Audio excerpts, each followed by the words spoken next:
दोस्तों नमस्कार। एक दोस्त ने पूछा है कि जीवन मूल्य क्या है, what is the core value. आइए इस विषय पर थोड़ी बातें करते हैं। आपको जानकर आश्चर्य होगा कि प्रत्येक व्यक्ति का जीवन मूल्य कोर वैल्यू अलग अलग होता है और वही जीवन मूल्य हर व्यक्ति के यथार्थ फैक्ट को निर्धारित करता है।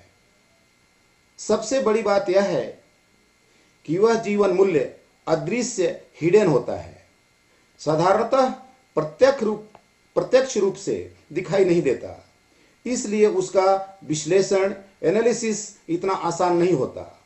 लेकिन यदि कोई अपने जीवन मूल्य का निर्धारण करना चाहे तो असंभव भी नहीं है।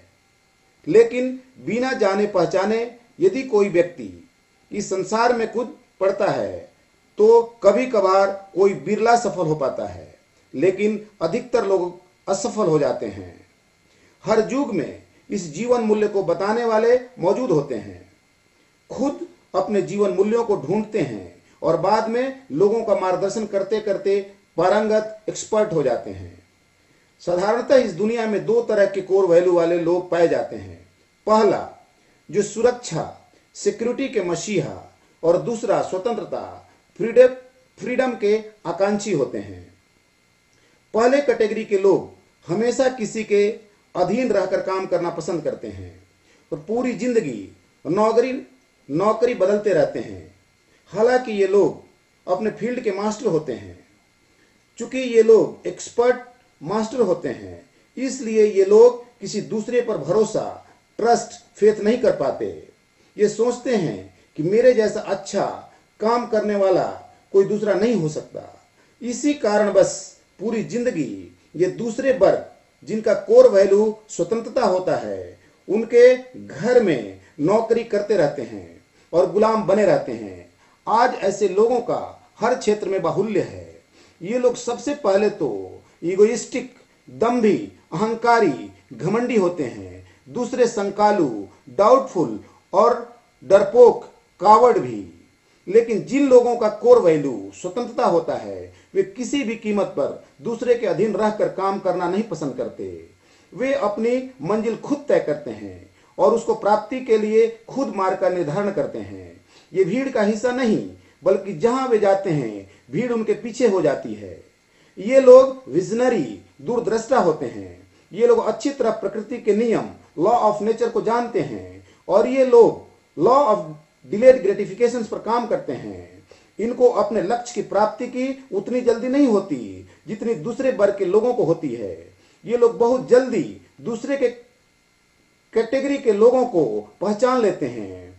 वे जानते हैं कि यह हमसे स्मार्ट हैं, ये मेरे काम के हैं, इसलिए ये लोग उस व्यक्ति को मुंह मांगी तनख्वाह देते हैं और वह बेचारा आदमी पूरी जिंदगी उनके घर नौकरी करता है। जब जब भागने की कोशिश करता है, वह व्यक्ति उसे इंक्रीमेंट से नवाज देता है, फिर बेचारा शांत हो जाता है। नौकरी के बारे में एक कहावत है कि मैं तुझे भूखे मरने नहीं दूंगी, लेकिन तुम्हें तरक्की होने भी नहीं दूंगी।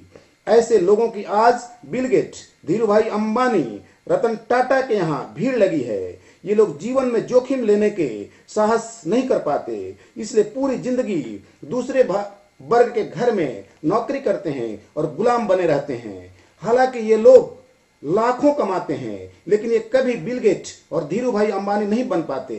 ये पूरी जिंदगी काम में व्यस्त रहते हैं, बॉस को और अमीर बनाते जाते हैं, लेकिन स्वतंत्रता क्या है इनको पता भी नहीं चल पाता। और कहा गया है कि पराधीन सपने सुख नहीं, गुलामी में सुख नहीं, चाहे वह सोने का ही पिंजरा क्यों न हो। लेकिन अब सवाल यह है कि हमारा जीवन मूल्य, कोर वैल्यू कौन निर्धारित करता है। हमारा जीवन मूल्य हमारे माँ बाप, परिवार, समाज, स्कूल, कॉलेज, पुरोहित, पादरी निर्धारित करते हैं। इसमें हमारा कोई दोष नहीं है। लेकिन यदि कोई चाहे तो अपना जीवन मूल्य बदल सकता है। हालांकि इतना आसान नहीं है जितनी आसानी से मैं कह रहा हूं। इसके लिए इसकी कीमत चुकानी पड़ेगी। हमें नए से दूसरे वर्ग के लोगों के साथ जागरूकता पूर्वक दोस्ती करनी होगी, उनके तौर तरीकों को सीखना होगा और उनके बनाए मार्ग पर अपने पूर्वाग्रह को छोड़कर चलने का साहस जुटाना होगा। ऐसे साहसी कमिटेड लोगों के लिए नेटवर्क बिजनेस के सफल लोग मदद करने के लिए तैयार बैठे हैं। ये सफल नेटवर्कर ऐसे लोगों के पहले तो कोर वैल्यू पर अटैक करते हैं और बाद में अपने अनुभव के आधार पर उनका मार्गदर्शन करते हैं। आज इंफॉर्मेशन एज ने दुनिया की सारी दीवारों को गिरा दी है।